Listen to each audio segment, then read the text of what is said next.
I gotta get my blue blockers off and get my actually reading glasses on so I can actually see what I'm looking at. So, well, welcome everybody. I just want to say it's my absolute pleasure to be here tonight. Obviously, those who don't know me, I'm Jamie Lowenstein. I'm the chair of the TBE MENsch Club. This was something that started I right don't when. know. Were you voted on, or did you just assume the position? Oh, but trust me, I did not vote to be on this position. By the way, But aren't you glad you did? Well, anybody the jury's still on that one, smartass, whoever said that. But thank you. No, this was something that it started when Rabbi Cassie's husband. We did a meet and greet, and we started just yapping at the temple, obviously pre-COVID, and it morphed in this great idea of let's tell people stories and get to know each other. Hence, the Mensch Club was reborn. So I did not assume this responsibility. It was something that, hey, you like to talk a lot and you're somewhat social, and so therefore, why don't you throw me in this role? Thank you, Alon. And I'll never forget. I digress really quickly. We'll continue going, but yes. So, again, thank you for joining us. This is really an extraordinary evening, and it's got absolutely nothing to do with me. This is all about really Hi, Jonathan. the great work that George has done. You're unable to get in? Give him a second because he's talking. Hi. And while he's talking, Ray Murphy, who is the one that got us into Temple Bethel, or not in, but told me she was my kid's teacher. And she's like, you got to go to Temple Bethel. And I'm like, okay. And so we showed up while George is talking. I'll digress real quickly. And there's this jovial guy running around the temple singing. And Ray's like, you're going to love this guy. And sure enough, it's Alon.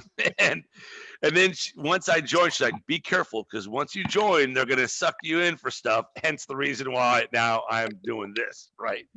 And my wife, God bless her, is doing equal amounts. So it's been a wonderful experience. And as soon as George is ready to give me the green light, I will continue with this introduction of George. They haven't come on yet. Yeah, that's why we're waiting. I'm holding for, Jonathan is having trouble getting in. Is he? Could you email, send him- email him the link as well then, George. Thanks a lot. You're going to get the link emailed to you right away. Take care. Oops. Yeah. Technology. It befounds all of us in this world. So again, I'm nothing more than a placeholder for the great work and the standing on the shoulders of great people that have been here way before me at this temple. So thank you. I also want to thank this extraordinary evening with the Boys and Girls Club of Los Angeles Harbor. And again, the Mensch Club for their involvement in the great ideas. So we started this Mensch Club just thinking of some ideas. Doris, you've been just the anchor of keeping us all together. And with the committee of a lot of people on this, from Wayne Gretzky, I gonna keep saying that, Marvin, to others, it's just been a phenomenal experience. And we create our own little Mensch Club in the Mensch Club of just getting together on every week or week basis to solidify how we can best bring content and most importantly bring us together. So without further ado, it's this time of year to be grateful and most importantly, we've talked about this Mensch Club, given the opportunity to give back. So to reiterate, George, while we wait for them to come online, and let me look, and they are getting there, but not yet. We talked about a couple pillars, some major pillars that bring this Mensch Club together. Number one is post-pandemic, have some fun, clearly. Outside of being on Zoom, at some point we're going to get together. Bunky, you're going to pour us a good drink at the temple, and we're going to have a blast doing it. And so we're going to have that time. Another one is storytelling. There are people here that have stories that we should all hear and rejoice from. The other opportunity is to get back to the community greater than Temple Bethel, which is what tonight's about. And then absolutely the opportunity to get back to the folks at Temple Bethel.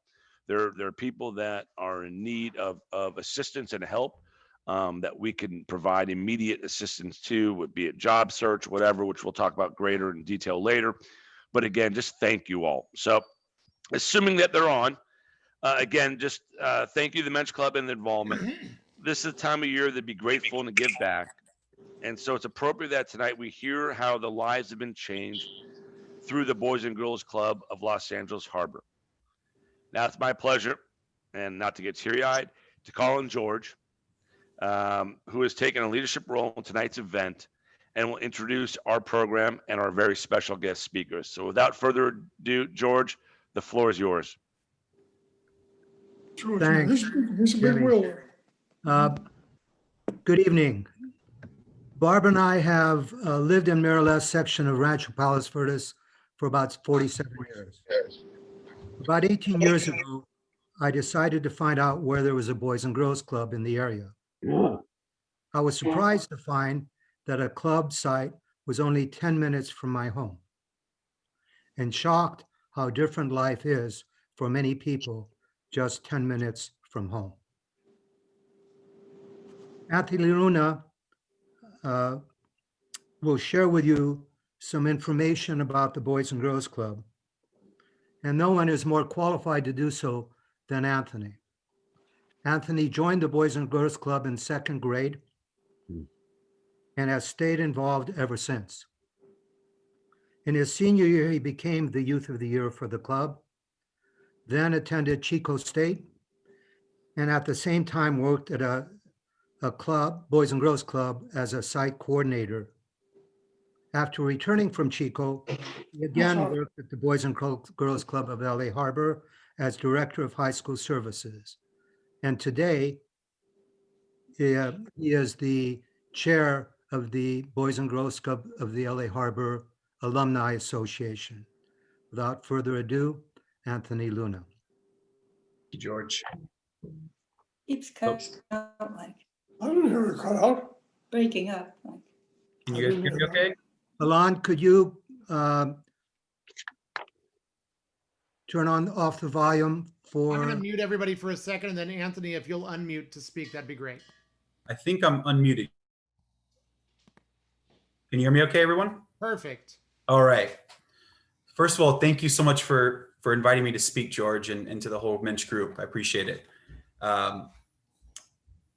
So good evening. Again, my name is Anthony Luna. I want to thank you for the opportunity to speak with you tonight about the Boys and Girls Clubs of the LA Harbor and the great work they do and my personal experience with the club. As George mentioned, I've been a member, or was a member, from the age of 7 all the way through graduation in high school. As a child, I grew up in a single parent household raised by my mother. My father left our family when I was only 4 years old for a life of drug addiction and crime, spending much of the last 25 years in prison.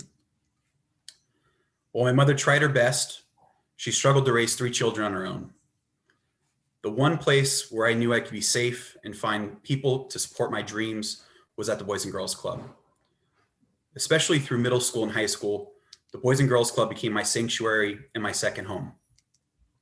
I attended the club each day after school and every summer. The staff played an enormous role in the man I've become. It's at the Boys and Girls Club that I began to learn how to focus my energy on personal growth, learn to be a leader, and found mentors who became surrogate parents. He didn't mention this, but one such mentor was George Mayer, and still is George Mayer. George became a mentor of mine over 15 years ago. My love for the arts, theater, and Philippe sandwiches all come from George. In all seriousness, George was the mentor I needed in a difficult time in my teenage years. One of my closest friends and I had just experienced the loss of a friend due to gang violence, and George mentored us through some of the most challenging years of our adolescence. George stepped in as a father figure to 2 young men whose fathers were absent and in prison. George and the club staff saw something in us that we didn't even know existed at the time. They saw a teen who was yearning for a positive direction and who had the potential to attend college. Up until that point, I was the first person in my family to graduate high school in 3 generations, and the first person in any memory to go to college. George and the staff saw a teen who needed emotional support and who wanted to lead others. Because of the Boys and Girls Club, I graduated high school and attended California State University, Chico. While away at college, I began to work at a local Boys and Girls Club as a staff member.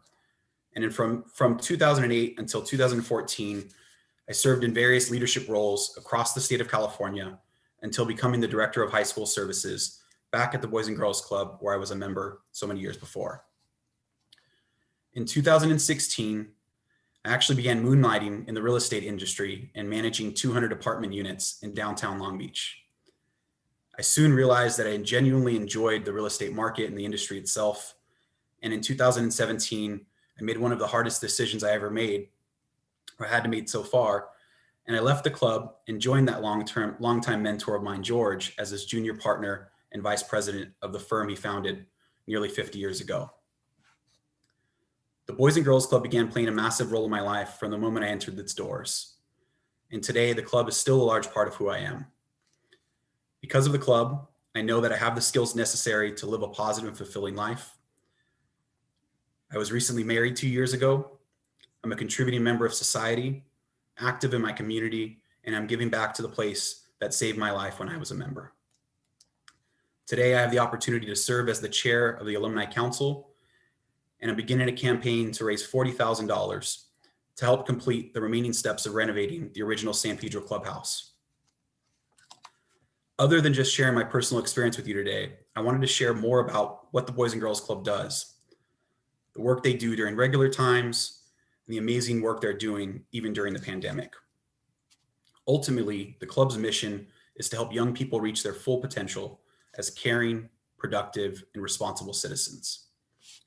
Before the pandemic, the club was serving over 2,200 youth every day across 13 club sites. The club offers after-school and summertime programming, typically at no cost to the young people that participate.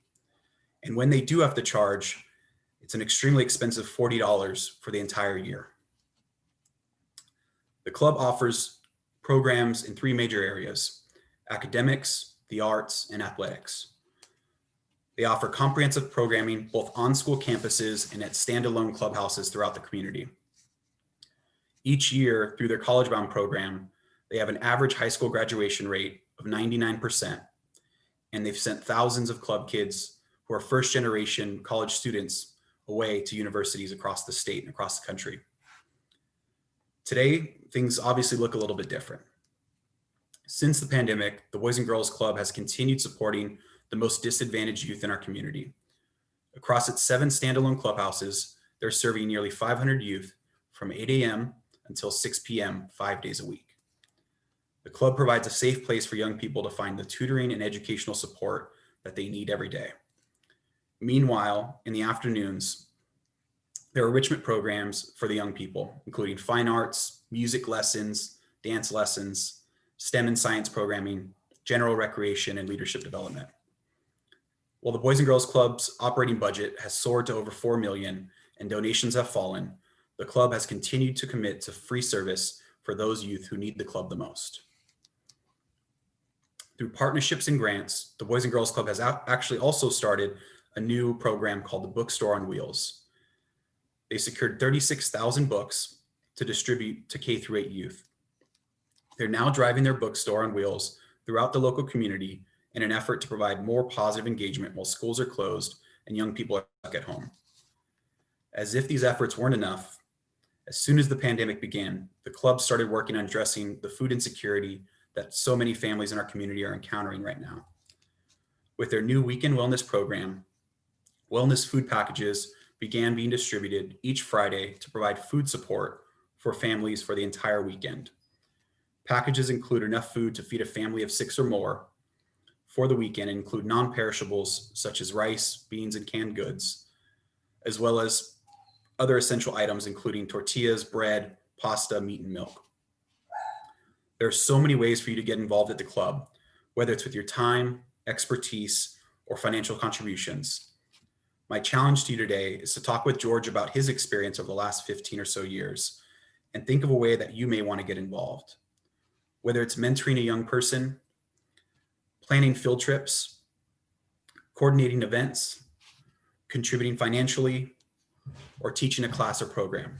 There's something for everyone and for as little time and commitment as you have available. I want to thank you for the time tonight, and I especially want to thank George for for everything he's done for me, for the club, and for our entire community. Thank you.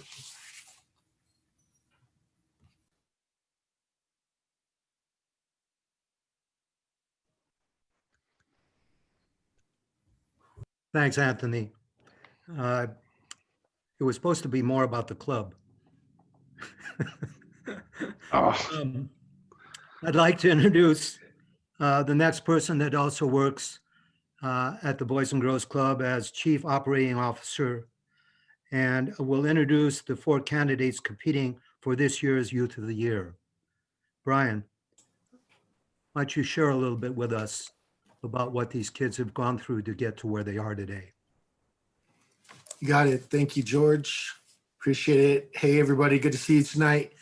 So we have 4 great candidates tonight, and these 4 individuals, they've basically gone through quite a bit this year, starting with, dealing with COVID.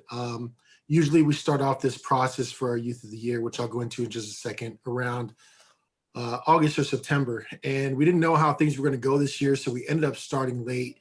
We didn't end up in getting this going until about a month ago. And so all of our individuals, they jumped in to take on this big responsibility, which, Anthony talked about quite a bit, his own experiences.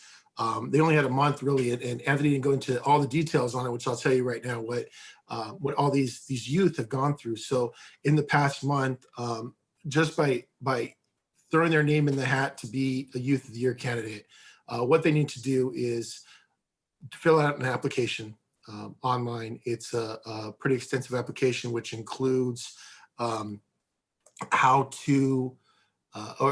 has their transcripts, their grade transcripts in it that they have to get. It has letters of recommendation. It has to show how much they've done in the community. It's also, they have to do a cover letter and a resume about all their volunteer experience that they've done this year, and also get essays done. So they write 3 essays about their club experience, what matters to them, and then overcoming obstacles.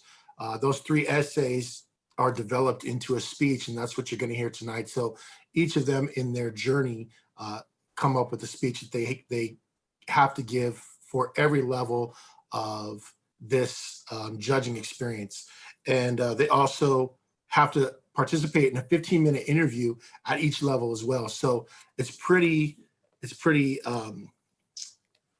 strict in not just what they have to get involved in, but also their time commitment. And these 4 candidates are outstanding. They've each gone through a local event so far. So what that means is that each of our club sites, they have gone through a judging event where they have been chosen to represent that club for the next year. So they are the Youth of the Year for each of the clubs. So for our San Pedro club, you're going to hear from Kelly Yoshimura tonight.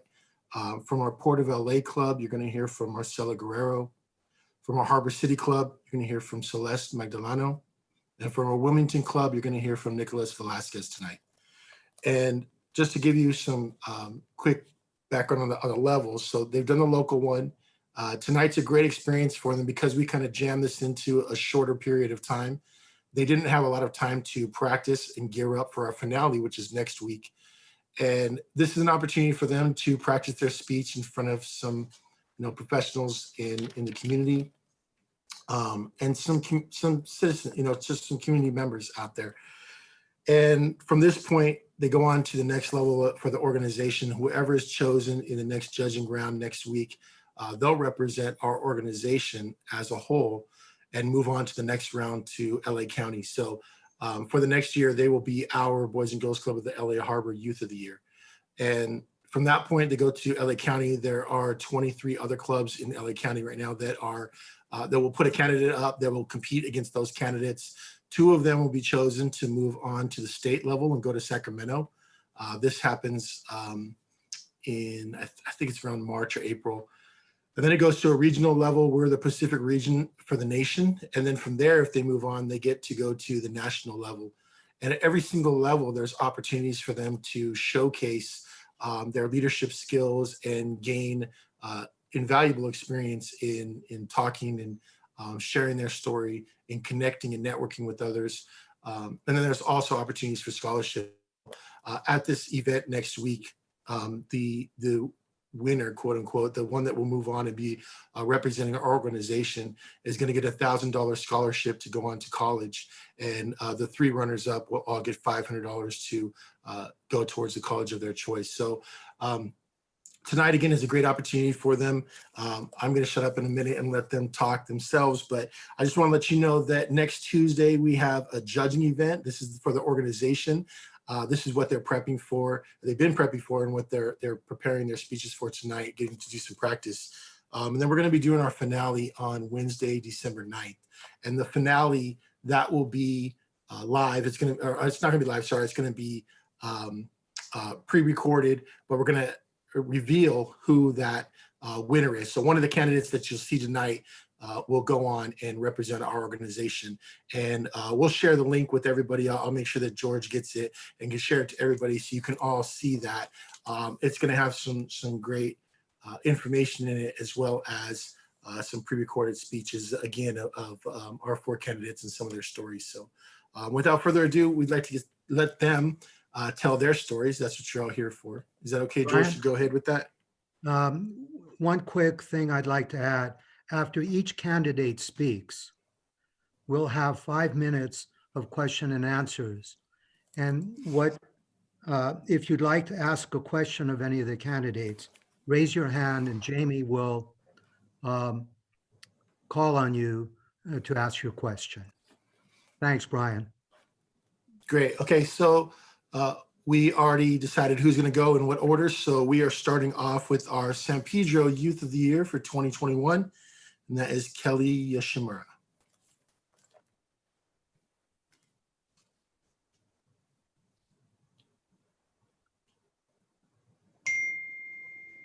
Start my speech now? Okay. We can hear you. Go ahead. Good evening. I'm Kelly Yoshimura, and I'm a junior at St. Peter High School. I am half Japanese, half Mexican, and I'm a first-generation American.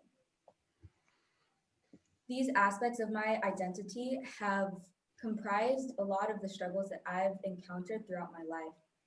And although I participate in common pastimes like singing, writing, playing piano, reading, or hanging out with my friends, there had always been a lack of representation and connection in general with myself and the media I consumed and the people I was surrounded by.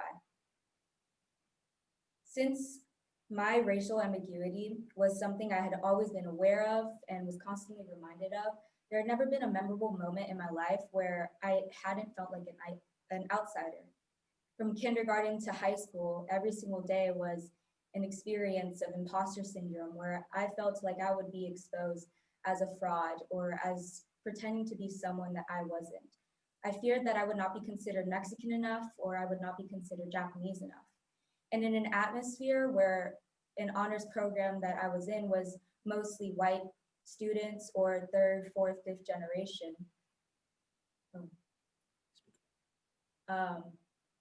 In an atmosphere that was mostly white students or Latino students that were 3rd, 4th, 5th generation American, I especially feared not being considered American enough. Even discussing simple things like food or traditions, a sense of dread had filled my mind, knowing that I had very little to contribute to the conversation when it came to cultural values or traditions. And I knew growing up that the cultural values that had been instilled in me were very different from that of my peers, and that the expectations that I had set for myself and that were put on me were things that had never crossed my peers' minds.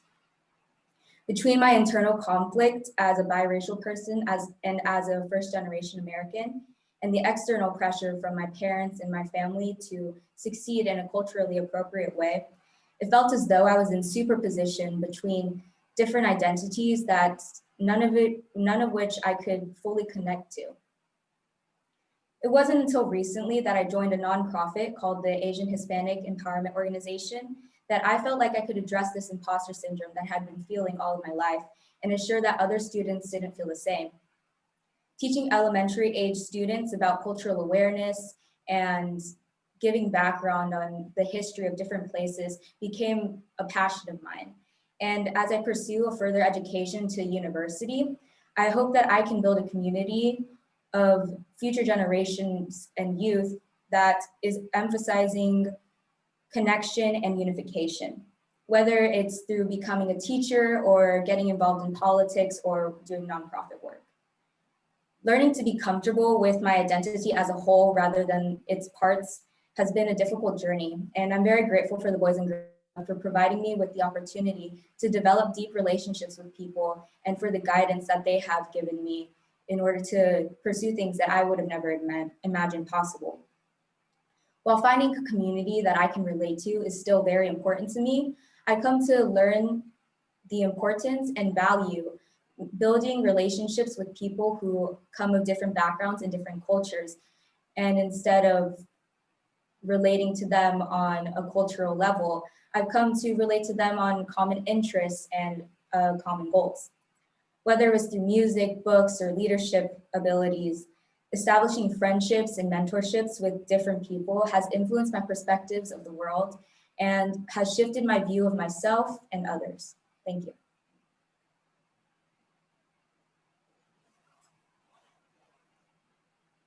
That's awesome.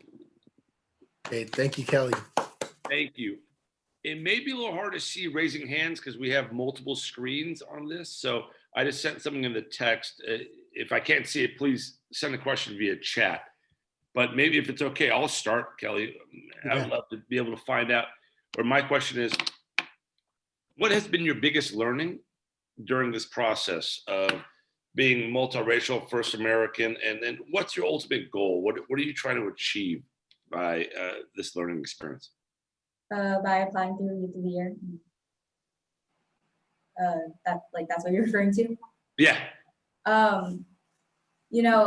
Because of like my background and just how I was raised, I found it very difficult to talk about myself and verbalize the emotions and the feelings I've had since I was a little kid. So that has been the greatest takeaway, learning how to communicate the struggles I've been through. Fantastic. And as we look for other questions, I'll ask the next one. So what do you want to study? So when you go off to college, what do you want to do? So I have a couple of ideas of what I would like to major in. Yes. Since like 8th grade, I've always known that I wanted to be a part of like making a change in people's lives and sort of being a part of the community. And so I considered being a teacher because my mom is Mexican. And so in Mexico, there's a long line of teachers. I would want to teach English in high school. But recently, especially starting in high school and the end of 8th grade, I'm really interested in political science or journalism. Excellent. So we just had 2 questions that came up, one from Jonathan. What does being Youth of the Year mean to you? Being Youth of the Year would mean seeing myself represented in a national or wide scale competition. I don't know any, Mexican, Asian people. I've never met one. And so I think it would be very important for people to see someone who's not necessarily just Mexican, Asian, but also just biracial or just representation. That's what it would mean to me. Excellent. So 2 more. So Marvin Belzer asked a question, and then Richard Klein had his hand up. But we're going to go with Marvin first. His question was, are there any comments that adults make that may trigger biracial youth? And are there ways we can be more supportive? Yeah, definitely. Definitely asking people how to pronounce your name, how to pronounce your last name, not necessarily calling you out in front of your peers, asking what are you, or what is your race, things like that. And I speak Spanish fluently. And so whenever I speak Spanish, people are like abnormally shocked. And so that kind of makes me feel very strange. So I think it's just not necessarily verbalizing or outright expressing expectations for biracial people. Excellent. So 2 more questions. Richard sent his question via text. So I'm going to read it to you. You've been mentoring young people. Do you have an experience that stands out for you as special or heartwarming? Yeah, so I, since we are in a pandemic, most of the lessons that I've taught along with my fellow Keystone members has been virtual. Mhm. And so I would have, loved to see their in-person reactions and seeing how they responded directly, physically.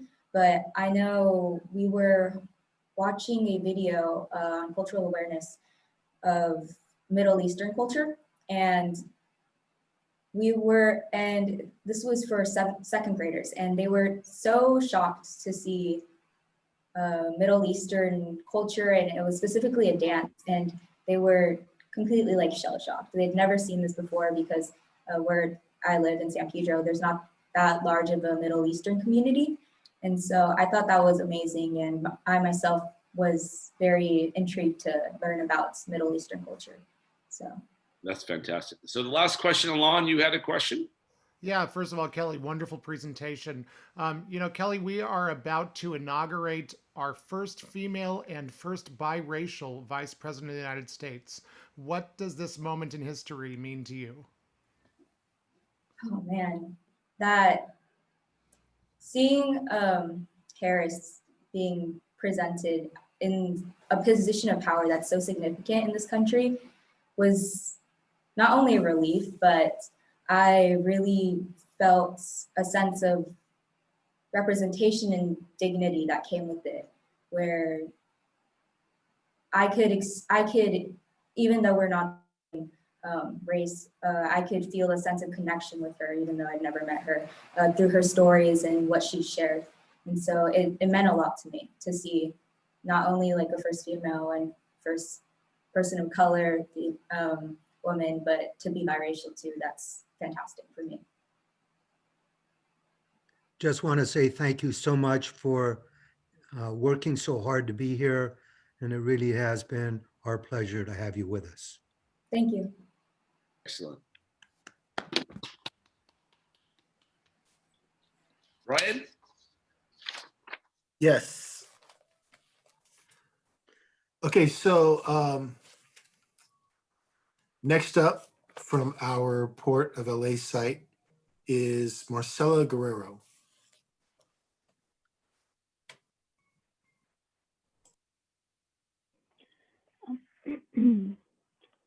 I was born and raised in Rancho San Pedro, where you are expected to fail in life due to drugs, gangs, violence, and teen pregnancy.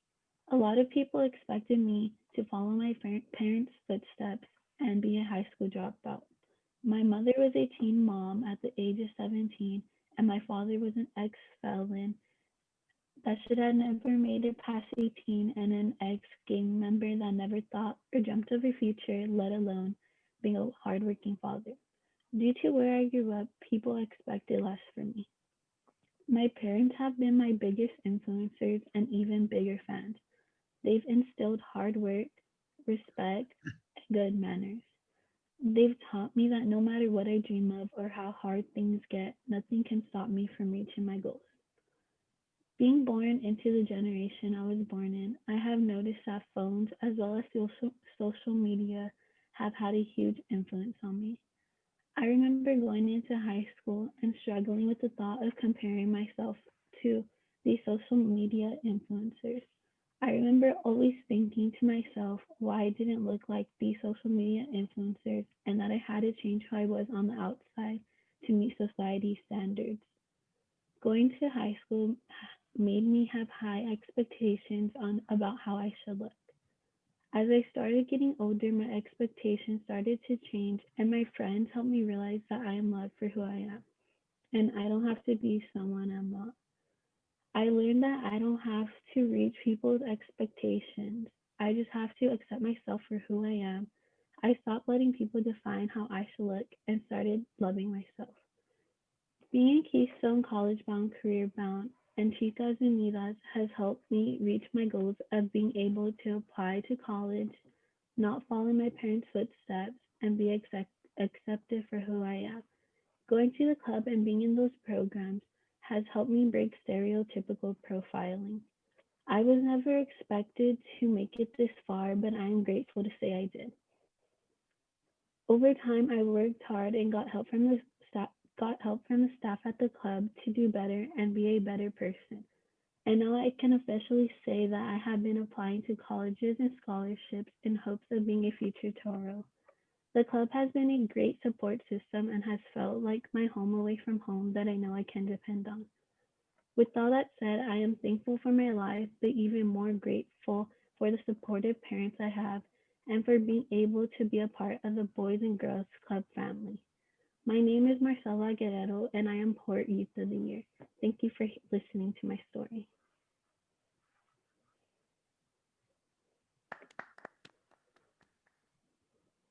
So Marcelo, thank you for an incredible story. And as we continue looking through the dialogue, because it's easier to have people chat questions, what is it that you would like to study in college, and what are your goals? I want to become a child life specialist. So I want to go to Denise Hills to study child development. Excellent. We have a new message coming down right now. Jonathan raised his hand. So Jonathan, please. Hi, Marcella. My question is, if you were to specialize in child development, how would you plan to contribute to the field of child services, child development, youth programs, etc.? Do you have a sort of vision that you see for yourself contributing to? Well, I feel like the job that I want to get into in the future is more to help like a lot of kids that are being born with a disability and to help them understand and to help their families understand. And I feel like being able to like, I guess, kind of be that voice for the kids going through that struggle, and just being a voice for them and letting them know like they're not alone and it's not something that they go through on their own. Like they like to let them know like they have people there to support them as well, and they'll always have supportive family around them. Very important work, Marcella. That's very good. I hope that you are able to accomplish all that. Yeah, Marcel, I had a private question that was asked of me, so I'll read it to you. What advice would you give to other youths in regards to self-esteem? So clearly you've risen above the challenges that are in front of you. So what advice would you give to others? I would say just to keep doing you and don't listen to what anybody says. And if somebody says something like that hurts you or you take it the wrong way, just like move on past it and just keep on being yourself and don't let anybody change who you are. That's great. Another question just came in from Gail, and that was, again, what an inspiring story. So phenomenal work. What has been one of your largest, say, challenges participating in the Keystone program? If there was a challenge. I would say this past in October, we were planning an event to do like social distancing where we would have kids come and we would make sure they had their masks and like check their temperatures and everything. But then the club had ended up closing, and all these kids were really looking forward to it because it was like finally their chance to get out of the house and to go and hang out with their friends. But then the club ended up closing, and it was kind of difficult to say like, oh, like we're not able to have the event anymore. And I remember getting text messages like from my friends that were going to be going saying like, We were really looking forward to it. Like, I hope you guys can plan something in the next couple of months, or when, hopefully, when we're able to go back and see each other all again. And I remember just like a lot of people stated that we had to not do it anymore. So I feel like that was like a big challenge, because we didn't know how to tell people like, oh, like we're not able to have the event anymore. Right. It was just kind of like, it was sad, like the reactions, because a lot of people were looking forward to it. Yeah. So the last comment from one of our members, and it says it best: "You will be hope for many of us to come." So continue doing the great work you're doing, and thumbs up. Great Thank work. you so much, Marcella. Thank you.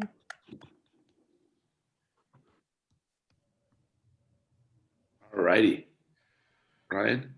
Okay, thank you. Great job, Marcella. So our next presenter will be from our Harbor City Club site, and that is Celeste Magdaleno.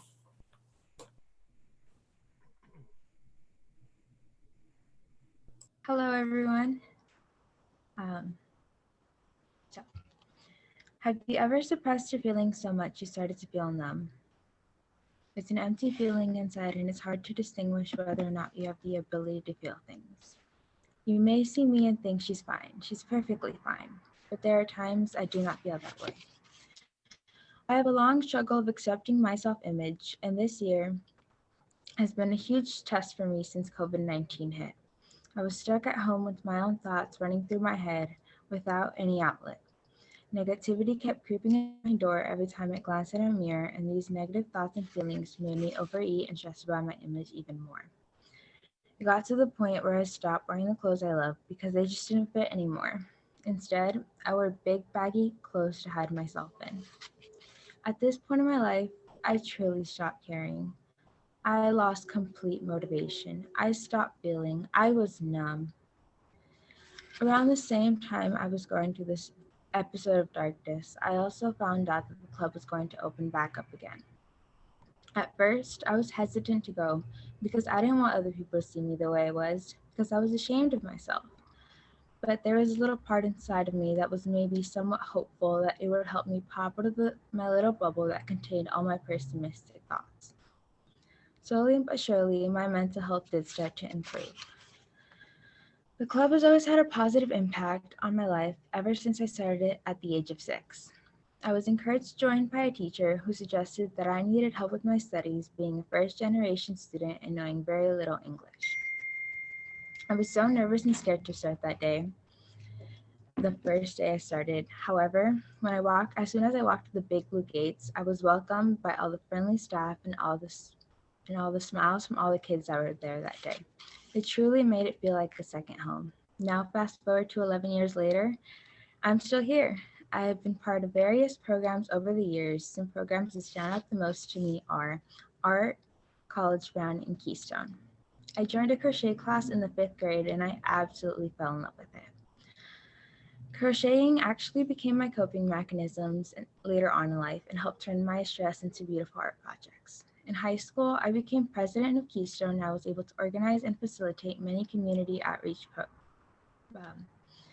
projects. College Bound taught me about my future career and the tools I need to have a successful career path. All these different programs I have participated thanks to the club have turned me into the person I am today. In the future, I want to be part of the medical field and hope to attend medical school at Oxford University in England. However, I want to come back to the Boys and Girls Club to mentor and educate children who are affected by mental health issues like I am. I want to establish a program for students who are in need of understanding of how to overcome their insecurities and enhance their self-worth. The Boys and Girls Club has always been there for me and continues to strive for the best in me. They've made me understand that I am beautiful and part of a family that accepts me for who I am. Thank you.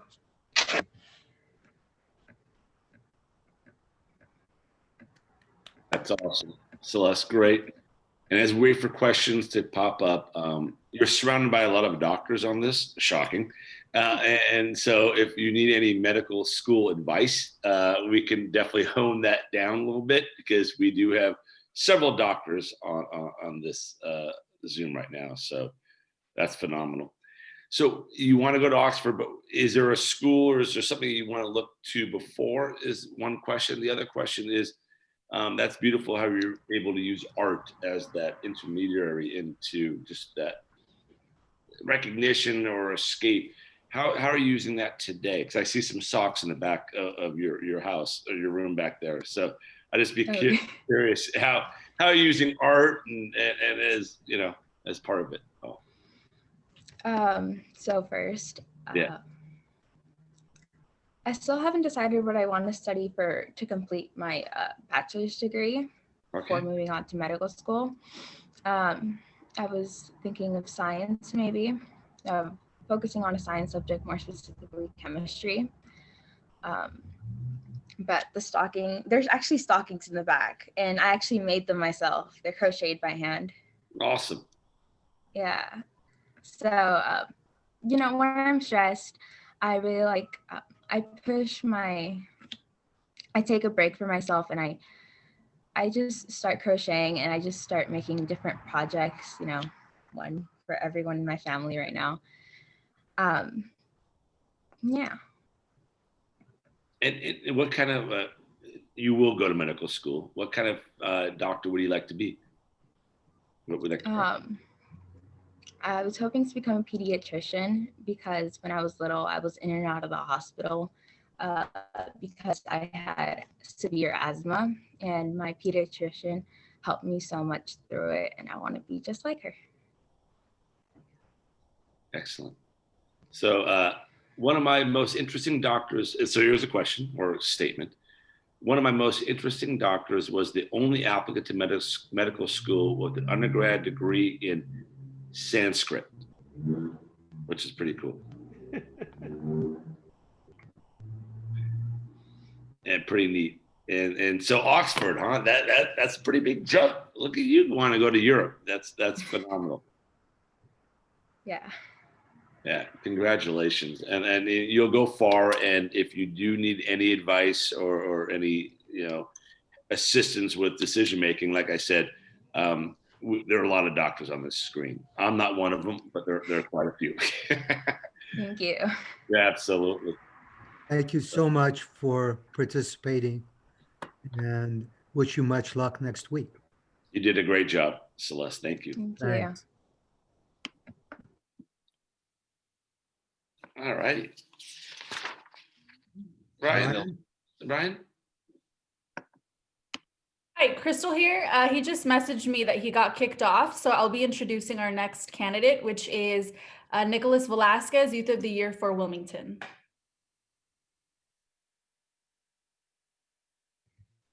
Hi, everybody. My name is Nicholas. Can everybody hear me fine? Yes, sir. Okay. Well, I'm trying to adjust the lighting a little bit. I have a lamp because it's super dark in my room, but you look great. All right, thank you. Drug and alcohol abuse, heavy gang violence, shootings, and abductions. These are the various things that my home, Wilmington, California, is riddled with. An absent alcoholic father and loving uncle who still struggles with alcoholism to this day are just some of my adversities that will surely and deteriorate my motives until my seemingly inevitable failure. You don't have to take my word for it. Statistics say a Hispanic boy birthed to a single undocumented immigrant mother in an environment as disastrous as mine would surely crumble and succumb to the life of a gang member that had already engulfed the dreams of many of his childhood friends. How couldn't he? No financial means of making it out of this pit, and surely no guidance to get him there, even if he wanted to. That is until he discovered the Boys and Girls. My name is Nicolas Velasquez, and the Boys and Girls Club reinvented my life.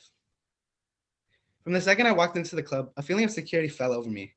Whether it was the smiles that emerged from the staff or the warm environment that simply flooded the building, I knew I discovered something great.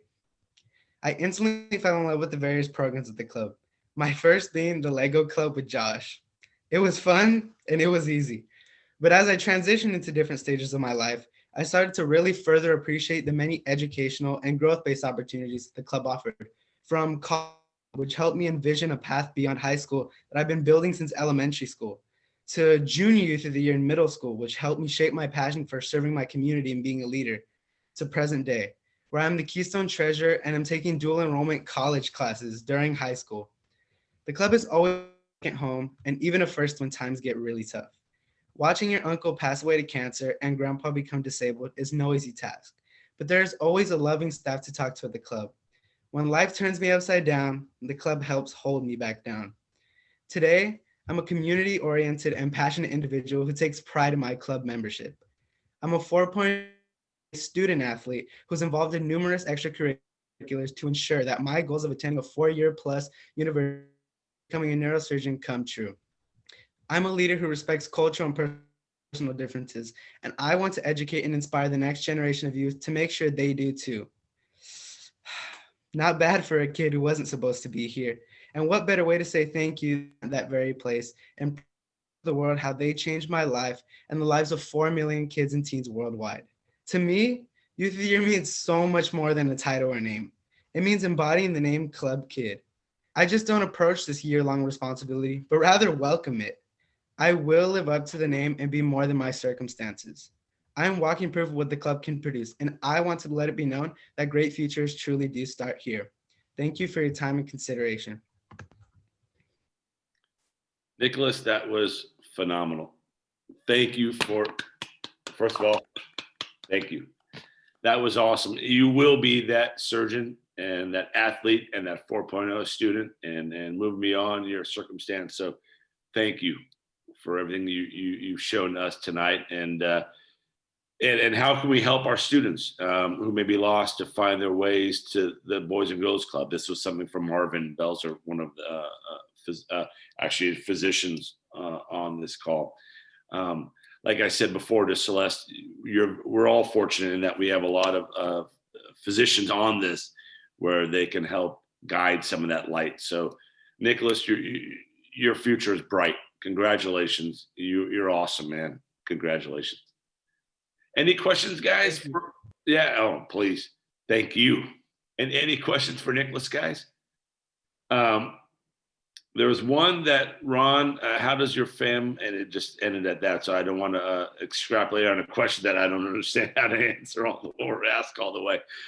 But Jamie, I think Marvin's question was for Nicholas, so perhaps you could reread that. Oh, yeah. Thanks so much. How can we help other students who may be lost to find their ways to programs like the Boys and Girls Club? That was Marvin's question.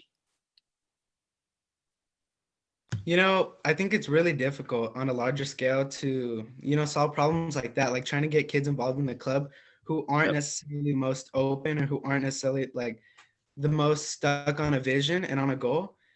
Yep. I know for me personally, whenever I'm at school, I don't like pick out random kids, but if I see somebody that I notice is like.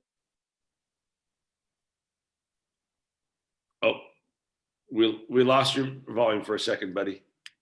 Oh, Nicholas. Nicholas, we can't hear you right now. Oh, give him a second. I think I lagged out a little bit. It said my internet connection was unstable. So if I did, I'm sorry. Yeah, it's okay. Maybe just repeat that a little bit and we'll see if it sticks, your internet. Yeah, so I pretty much just said like just giving other people the confidence to find stuff within themselves, like it's great to be able to say I have done this, but when you're able to give that to somebody else and they can become independent off that to even more people, I think that goes beyond anything. So I'm going to jump in, Nicholas. How did you find your confidence?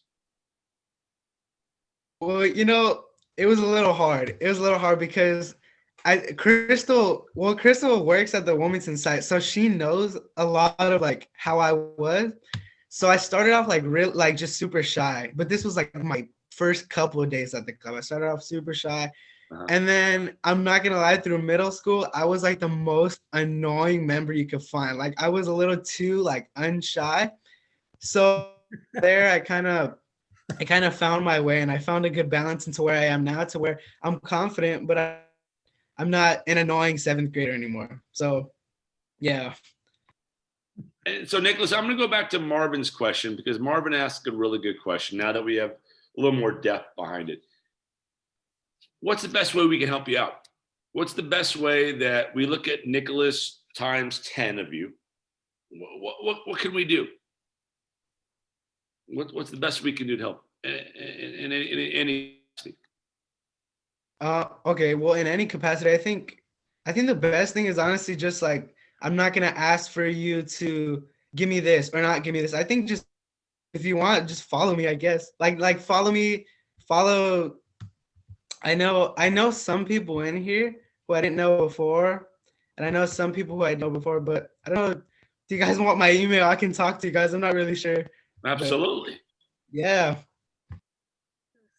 Crystal will get that for us. Yeah. So so this is a great question by Roz and Don Leach. How does your family feel about you going to college? You're going to be the first one, right? How do you Yeah. I think my family's really excited, but it's become a thing where it's not even like a big excitement. I think it's almost expected now. Like if I don't go to college now, then it's gonna be like a big shock to them. Oh, you're going to college, kid. There's no question about it. Is there a way, and this is a good question by Doug Hirsch, is there a way we can provide a sounding board to brainstorming ideas? And I think that's on the infancy stage, but you have ideas and if there's ways to put them on paper and maybe we can help out. Yeah. Well, in terms of just like finding new ideas, I think it starts off with really just getting the ideas from whoever, because I think so many ideas from youth like me who go to my club, who are just like normal high schoolers, they get overlooked because, you know, we're high schoolers. And I think us as youth, we have such good ideas, but it's just a matter of maybe, I don't want to say like a suggestion box, but it's like maybe just getting like some sort of outlet to where we find these, because I know some people who you wouldn't even expect like to have these incredible ideas, but they do. And it's like, somebody needs to, you know, like go further into this and actually reality. So I think giving people the opportunity, and maybe that sounds a little vague, but honestly, like just if somebody has a suggestion, really like think into it. Excellent. So any other questions, guys? And if not, I want to thank you for you guys and gals were phenomenal and awesome. We're honored to be here.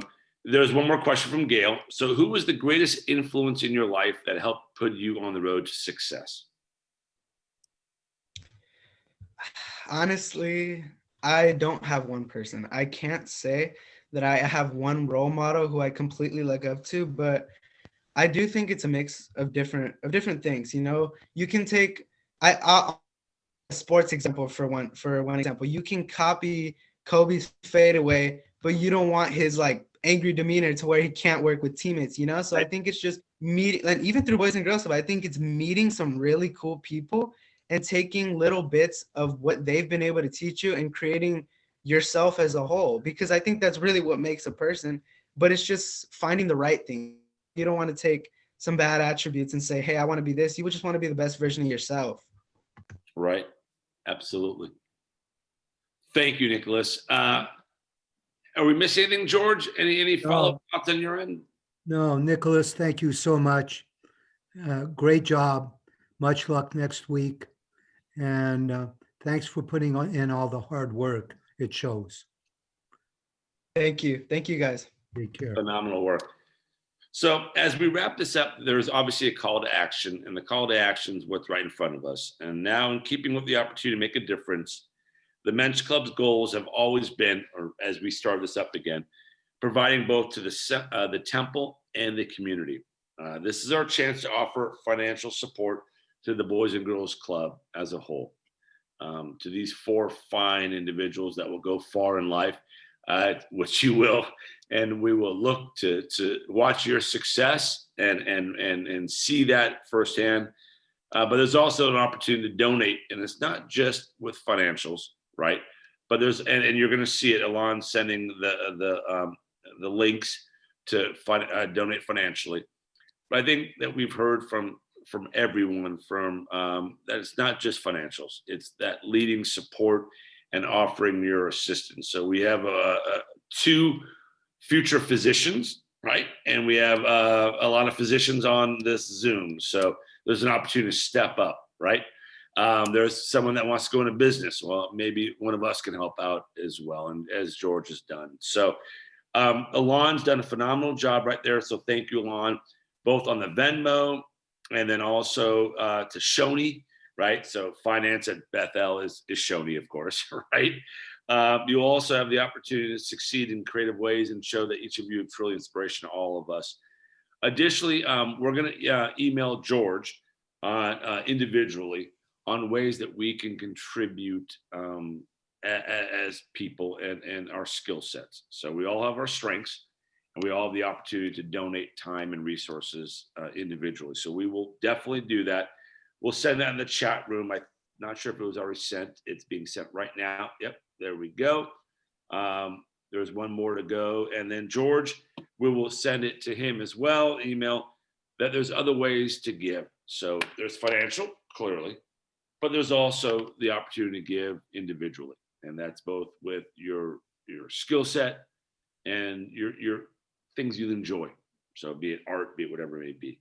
So George, I'm going to turn it over to you now, please, to introduce Jonathan as our journey speaker. So without further ado, George, the floor is yours.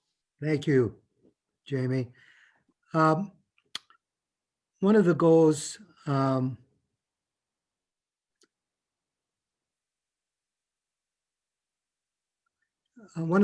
that Jamie actually came up with is to get a story from at least one member at each event, so we can get to know people at a deeper level.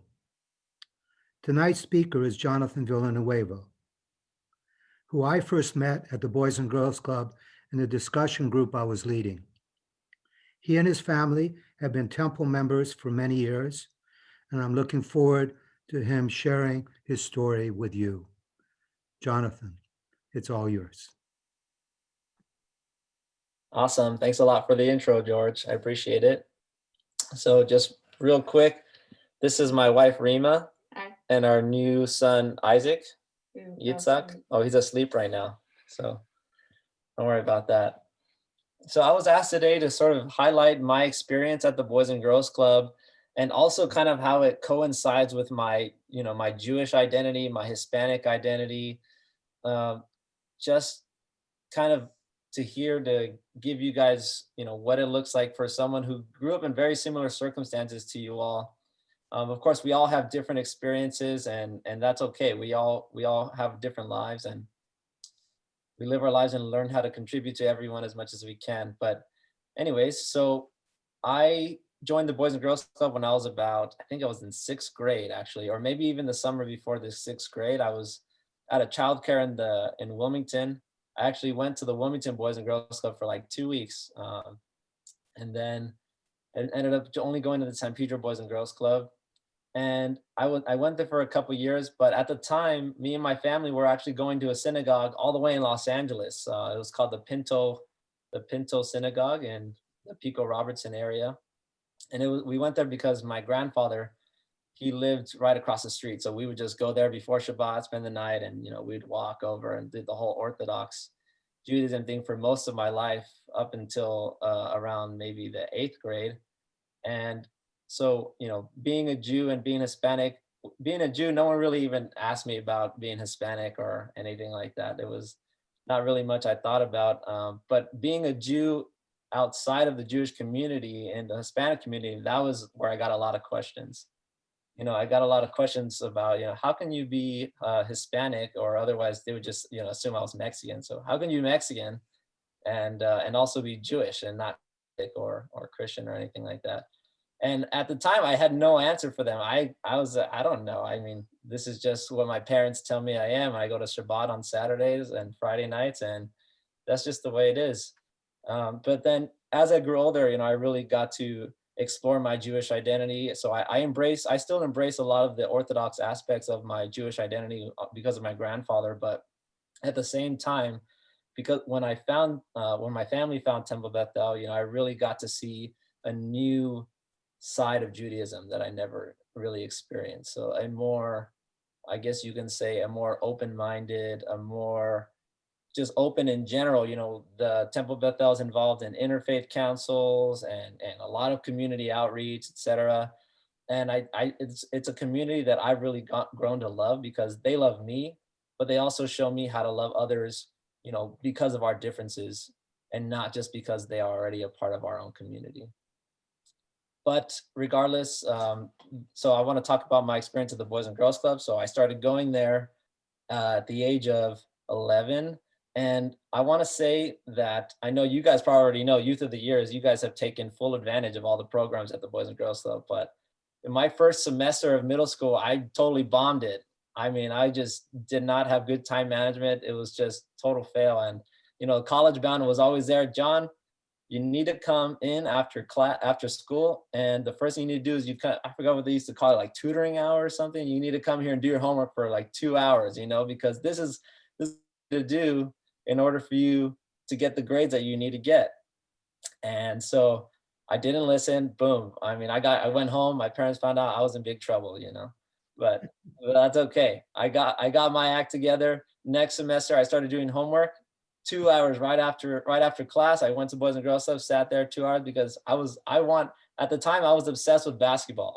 All I wanted to do was go play basketball at the Boys and Girls Club with my friends. So after I finished my homework and blah, blah, blah, man, my grades just shot up. I mean, I was getting almost straight A's, you know, there's a couple B's here and there, but I think the point is that the programs that are offered at the Boys and Girls Club really do make a difference. They're not just there, you know, I don't know, to get funding or anything like that. These programs really are making a huge difference in the path on the academic path that these kids are embarking on. And I can honestly say there's no way that I would be where I am today without the Boys and Girls Club. And it's, in addition to the program, it's the people that they hire. They're always hiring high quality staff members who are really passionate about helping the members at the Boys and Girls Club. I mean, when it comes to the tutoring, you know, they get, you know, kids or, you know, young adults to tutor. They get even young older professionals to come tutor. In the music department, they have, you know, actual musicians there teaching you, actual musicians volunteering, people who really know what they're doing to come and sort of pass down that knowledge. So I myself I'm more of a hobbyist now. I was a lot more passionate. When I went into college, I was majoring in music. So I was very hardcore musician in high school, leaving high school. I eventually found my path into science. And so I ended up majoring in biomolecular engineering. So did my wife. And that's actually where we met. So, you know, that's a whole nother story. I don't know how much. We'd love to hear that story. Huh? We'd love to hear that story. Okay, yeah, I'll briefly go into that story. So my wife, we met through friends. You know, I'm Jewish. I'm very Jewish. And my wife is a Palestinian. She is Palestinian, and she's also Muslim. And so that was, you know, at first we didn't know. I mean, I was just, you know, it's funny enough, the first time I met her, I asked her, I was, "Are you Israeli?" And she's like, "Not really." Kind of and so it was very interesting dynamic, but you know, we had this connection, and we couldn't resist the connection that we had between each other. And you know, eventually both of our loves for science, it trumped everything else. I mean, we could just talk, even to this day, we just talk about science and our plans for our own ventures into the biotech industry, et cetera, et cetera. Maybe our son will be a scientist one day as well, you know, and do other great things besides science. Maybe he'll help create some sort of coalition between Palestinians and Jews or Israelis. Who knows? But that's how we met. And so I ended up majoring in college, or majoring in bioengineering in college. And then I ended up doing a master's in biotechnology as well afterwards. And then me and her we're both researchers. So we worked at Stanford for a few years and did some really great research there. And afterwards, when we left Stanford, I found a job here in Santa Monica at a place called Kite Pharma, where we make a really novel, what they call the cell therapy for treating people's lymphomas. And Rima works there as well as a researcher now too. And so we've been here now, and We got married last year. We have a new baby. And, this is just the beginning. I mean, we have our whole lives ahead of us. And like I said, the Boys and Girls Club, huge, huge contributor to the success that I'm experiencing today. And it also takes a special person that I can clearly see through all of you. You guys are very determined of your goals. And I can't stress enough how important it is to know what you want and know that you're worthy and that you deserve everything that you want. Yeah. Thank you. Awesome. Thanks, Jonathan. Mhm. So we're going to turn it over. Any questions? And if not, which was phenomenal. I mean, thank you. What an incredible story, Jonathan, and your beautiful wife. And you're right.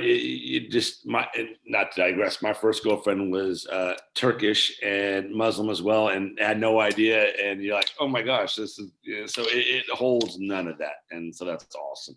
Congratulations, and the beautiful baby right there sleeping, which is awesome.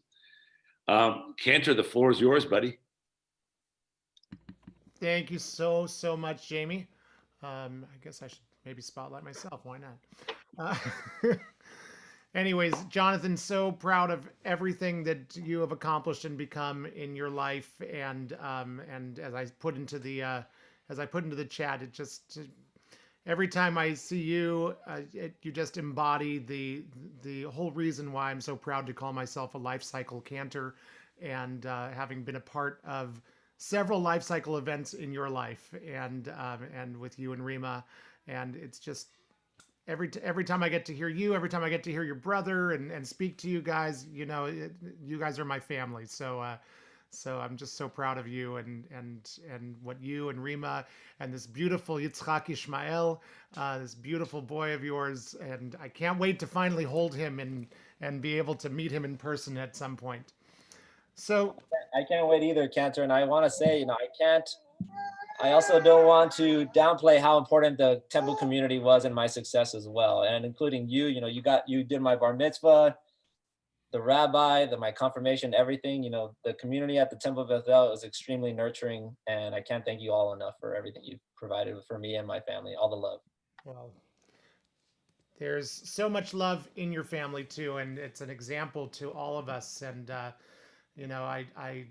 I wrote earlier to your mom that Marcella is the next her, because her commitment to wanting to take care of youth and take care of the children out there, and all of you amazing kids that have spoken tonight and voiced about your futures, and have really made such a difference to repair the world that you were born into. Each one of you talked about the challenges that you were born into, and how you, through the help of the Boys and Girls Club, have been able to lift yourself up and be able to repair this world just a little bit more, one person at a time. That's what it's all about. One person at a time, we have to repair our world. And it all starts with you four amazing young people that spoke tonight. And I know that each one of you is going to move on to do amazing things in our world, and really to change this world for the positive, and to make sure that next generation of children that are born will have more opportunities because of the opportunities that you've been able to engage in through the Boys and Girls Club. And of course, to George Mayer has always been such an inspiration to all of us, with the way that he mentors the kids at the Boys and Girls Club and brings all of us in to that work. And so George, thanks for bringing this program to us tonight. In Judaism, we are taught that we have a duty. We have a responsibility. That our responsibility is to letaken et ha'olam b'malchut Shaddai. Our responsibility is to repair this world under God's sovereignty, under God's majesty. And so often we only talk about the tikkun olam part, the repairing the world part, and we leave the rest of that phrase off. But 3 times a day we pray the Aleinu prayer, and in that prayer we say letaken olam b'malchut Shaddai, repair the world under God's sovereignty, under God's sovereignty. And when we remember that we are doing this work not just to be good people, not just to follow some kind of tradition, but because of God. Because of God. When we remember that we are doing this work because of God, it makes a huge difference in why we do this work, in why we do this work of repairing the world. My friend Dan Nichols wrote this song that we very belovedly call the Nana song. I just put it into the chat. You can see why we call it the Nana song, because many of the words are na na na na na. But the Hebrew in this particular song says Baruch atah Adonai Eloheinu melech haolam shenatan lanu hizdamnut letaken et haolam. This is the blessing that we say when we are working on acts of tikkun olam, acts of repairing the world.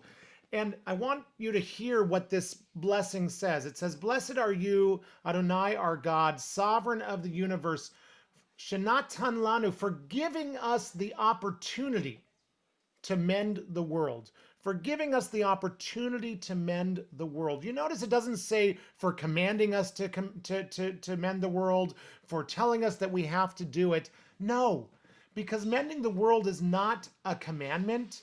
It is an opportunity. It is something that we get to do, in our lives.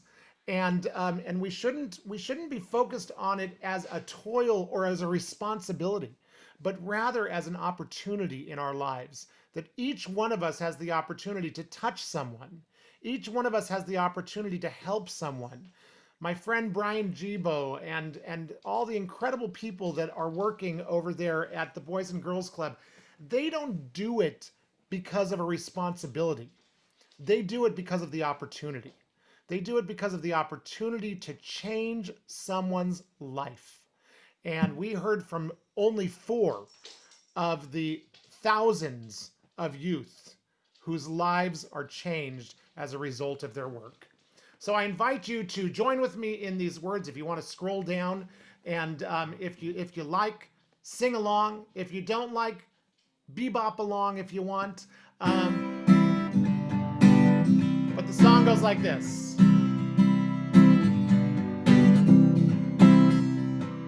Na na na na na na. Na na na na na na na na na. Na na na na na na. Na na na na na na na na na. Baruch atah Adonai Eloheinu melech haolam. Baruch atah Adonai Eloheinu melech haolam. Shenatan lanu hizdamnut letaken et haolam. Na na na na na na. Na na na na na na na na na. Na na na na na na. Na na na na na na na na. One more time, this blessing. Baruch atah Adonai. Blessed are you, Adonai. Eloheinu melech haolam. Sovereign of the universe. Baruch atah Adonai. For giving us the opportunity. Eloheinu melech haolam. To mend the world. Shenatan lanu hizdamnut letaken et haolam. Na na na na na. Na na na na na na na na. Na na na na na na. Na na na na na na na na. And that's true. Doug Hirsch is putting in the chat here that the word "na" in Hebrew actually means please. And it's this beautiful way of saying please. And so I'm saying to all of you, please, please, please, please follow our objectives here. Volunteer your time. Give of yourselves to the Boys and Girls Club, whether it's as a mentor, whether it's as a helper, whether it's as a chaperone for something, whatever it is. And we also want to just encourage everybody that we are trying to purchase gift cards for the Boys and Girls Clubs, gift cards to Target, I believe it is. And so you can make those donations using Venmo to Temple Beth El San Pedro, or sending an email or a text. No, I guess an email to Shoni Gramco, to Shoni, our financial administrator at the temple, and making a donation of any amount. And then the MENsch Club is going to take those funds, and we are going to be purchasing gift cards that then the Boys and Girls Club can give out to these incredible young people that they serve. So please, please, please, we just want to encourage everyone to be a part of the solution, not just with money, not just throwing donations out there, although we do want the donations and we want to be able to help them in that way, but also with your sweat equity. You know, volunteer your time. It doesn't have to be 40 hours a week of volunteering. It could be a couple hours here and there. And all of it really, really helps these incredible young people. I've watched the Boys and Girls Club for the 26 years that I've been part of Temple Beth El. I've watched these amazing young people like Jonathan and his brother Josh, and so many others who have come through Temple Beth El and grown up in our community, who have benefited from the gifts of the Boys and Girls Club. It's just so incredible. And I got to tell you, I know these people who work with these young folks. And if you think that all they do is work for the Boys and Girls Club, that's just their starting point. The Boys and Girls Club is where they start, and then they volunteer all their extra time in so many other places. It's the reason why I'm such good friends with Brian Gibo. He volunteers his time on our drama booster board at Dodson Middle School. You know, they don't stop when the club closes. They just move on to their next position and move on to the next thing that they're doing, and volunteer those extra hours. And Anthony is a perfect example of one of these kids that grew up there and just keeps giving back and giving back and giving back and giving back. And so really such a pleasure to have all of you with us tonight. On behalf of Temple Beth El, on behalf of the clergy of Temple Beth El, I want to really just thank you all for being here and for all the work that you do to letaken et haolam, to repair this world and make this world a better place. And we're going to be watching all four of you kids. We're going to be watching you and seeing the greatness that comes out of the work of your hands in the future. So thank you all for being here. Back to you, Mr. Jamie. Yeah, so again, just want to thank you, Alon. That was phenomenal. Bill Brooks, he said something, incredible presentation night. So you can read it in it as well. So a couple things, just again, want to thank, again, Anthony, Brian, and Jonathan, and the children that presented, or children, young adults that presented. But more importantly, or equally importantly, we started this with a story back when Rabbi's husband, we sat down with Bunky serving some drinks out in the back of the temple a little over a year ago. And look, we've morphed to. And this is just the start. So we've done 3 MENsch Club meetings. The first one with baseball, which was awesome. The second one, Elliot, you did a phenomenal job making sushi. Gail, you were the incredible help in the back, fanning the rice and all of that.